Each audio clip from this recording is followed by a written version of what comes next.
அரங்கத்தின் தலைவராகிய பேரன்பிற்கும் பெரும் மரியாதைக்கும் உரிய பாண்டுரங்கன் அவர்களே,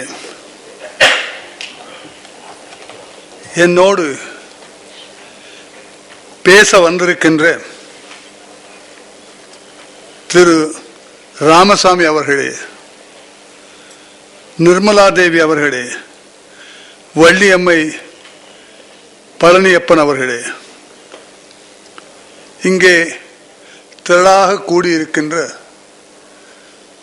தமிழ் மனம் வீசுகின்ற பூக்களே, என் இனிய நெஞ்சங்களே, என்னை பற்றி தலைவர் அவர்கள் சொன்னார்கள். நான் சிறிது காலதாமதமாக வந்தேன்.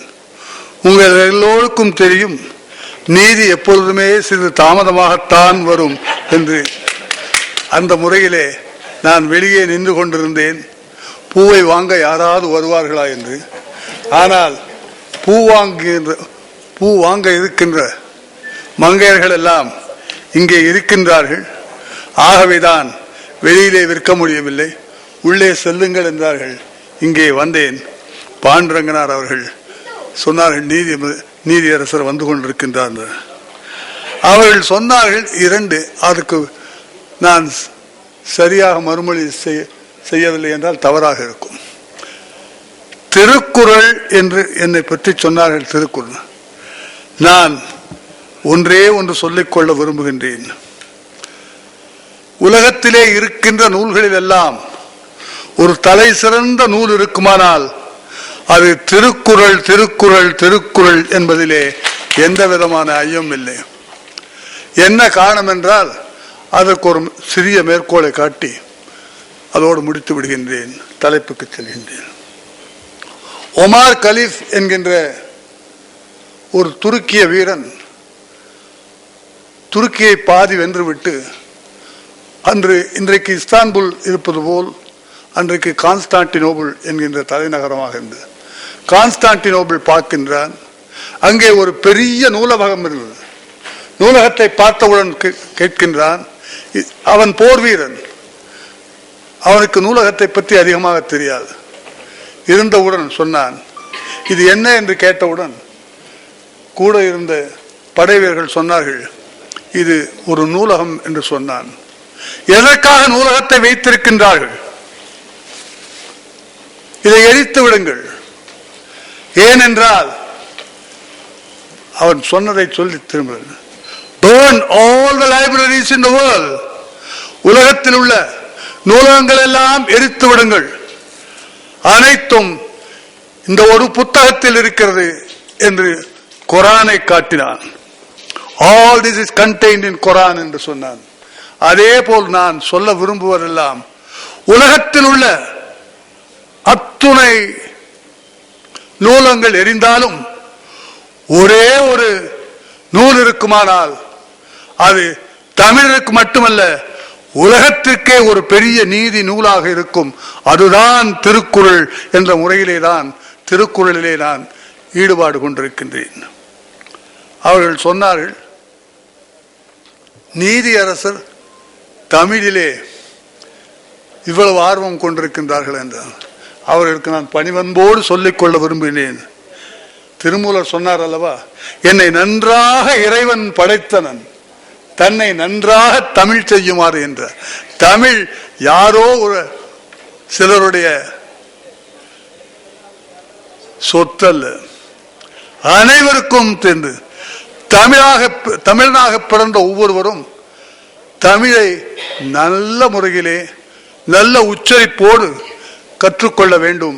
அதுதான் என்னுடைய வேண்டுகோள் என்று கூறி, இந்த தலைப்பு தமிழ் இலக்கியத்தின் மலர்களின் மாட்சி என்கின்ற தலைப்பிலே நான் பேச ஆரம்பிக்கின்றேன். இங்கே நான் நிற்கின்ற பொழுது எண்ண அலைகள் பொங்குகின்றன, கருத்து குவியல் மோதுகின்றன, உணர்ச்சி ஊற்றெடுத்து பெருக்கின்றது. ஏனெனில் அந்த மொழியின் சிறப்பு அப்படி, நம்முடைய மொழியின் சிறப்பு அப்படி. அது சிறப்பு மொழி செம்மொழியாக இங்கே பூத்து குலுங்குகிறது. அதை நினைக்கின்ற பொழுது என் நெஞ்சமெல்லாம் மகிழ்வுகிறேன். இந்த உயர்வை பற்றி சொல்லுகின்ற பொழுது நம்முடைய தமிழ் தெவிட்டாத சிந்துவை இனிக்கும் கனிதரும் நற்சாறு தேனினும் தெவிட்டாத அமுது தன்னேரில்லாத தமிழை உடனாய் உயிராய் உயிருக்குள் உணர்வாய் உணர்வில் ஒளியாய் போற்றி வளர்த்துள்ளனர். தமிழின் இனிமை தலையானது என்று பாடுகின்ற பொழுது பாவேந்தர் பாரதிதாசன் சொல்கின்றார், கனியிடை ஏறிய சுழையும் முற்றில் கடையிடை ஏறிய சாரும் பனிமலர் ஏறிய தேனும் காய்ச்சு பாகிடை ஏறிய சுவையும் நனி பசு பொழியும் பாலும் தென்னை நல்கிய குடிரின நீரும் இனியன் என்பேன் எனினும்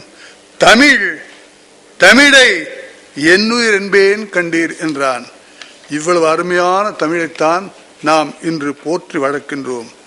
கனிச்சுவை, மலரின் தேன், பசுவின் பால் இவை அனைத்தும் நாவிற்கு சுவை தரும்.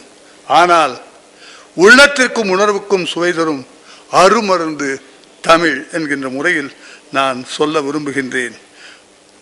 முதலிலே ஒரு நாட்டு இலக்கியம் எப்படி இருக்க வேண்டும் என்பதற்காக கார்லைல் என்கின்ற மேலை நாட்டு அறிஞன் கூறுகின்றான், மக்களை நல்வழிப்படுத்துதல் நல்லாற்றுப்படுத்தல் இலக்கியம் என்றான்.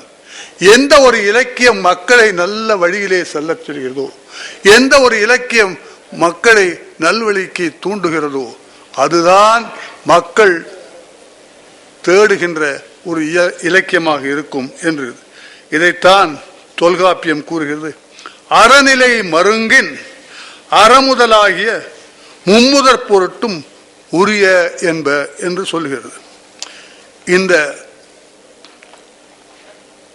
முகவரையோடு நான் ஒரு இலக்கியம் செம்மொழியாக இருக்க வேண்டுவதற்கு என்னென்ன தகுதி, நேற்று யாரோ பேசினாங்க, நானும் ஏதாவது சொல்லுவார்களா பார்த்தேன். எனக்கு தெரிஞ்ச அளவுக்கு யாரும் சொல்லலை. ஒருவேளை நான் என்னுடைய கவனக்குறைவை நம்ம பாண்டுரங்கன் அவர்கள் தான் கேட்கணும். ஏன்னா நீங்கள்லாம் தமிழ் ஆசிரியர்கள், நான் தமிழ் ஆசிரியரே இல்லை. சட்டத்திலே 21 ஆண்டுகள் வழக்கறிஞராகவும் 21 ஆண்டுகள் நீதிபதியாகவும் 42 ஆண்டுகள் சட்டத்துறையிலும் நீதித்துறையில் இருந்ததனால் தான் ஒரு இலக்கியம் செம்மொழியாக என்னென்ன தகுதிகள் வேண்டும் என்பதற்கு சொல்லுகிற பொழுது தன் இனத்தின் வாழ்வு நெறிகளை வெளிக்கொணர்தல் வேண்டும். மக்கள் எப்படியெல்லாம் வாழ்கின்றார்கள் என்ற நெறியை வெளிக்கொணர வேண்டும். 2, மொழியின் ஆளுமை அந்த நிலத்தின் வாழும் மக்களின் மொழியை ஆட்கொள்வதாக இருக்க வேண்டும். அது 3வது, அவ்விலக்கியங்கள் கையாளுகின்ற எடுத்துக்காட்டுகளும் உவமான உவமேயங்களும் அம்மக்கள் பார்த்து பழகிய தங்கள் நடையுடை எலே போன்று என்றிருக்க வேண்டும். இதுதான் 3 இலக்கணம், 3 தகுதி கொண்டதுதான் செம்மொழி. அந்த தகுதியை பொறுத்து பார்த்தால் தமிழை காட்டிலும் ஒரு சிறந்த மொழி இருக்கவே முடியாது, இருக்கவும் இருக்காது, இப்போதும் கிடையாது. அதனாலே தான் அது செம்மொழி என்று அறிவித்திருக்கின்றார்கள். மிகச்சிறந்த முடிவு செம்மொழி.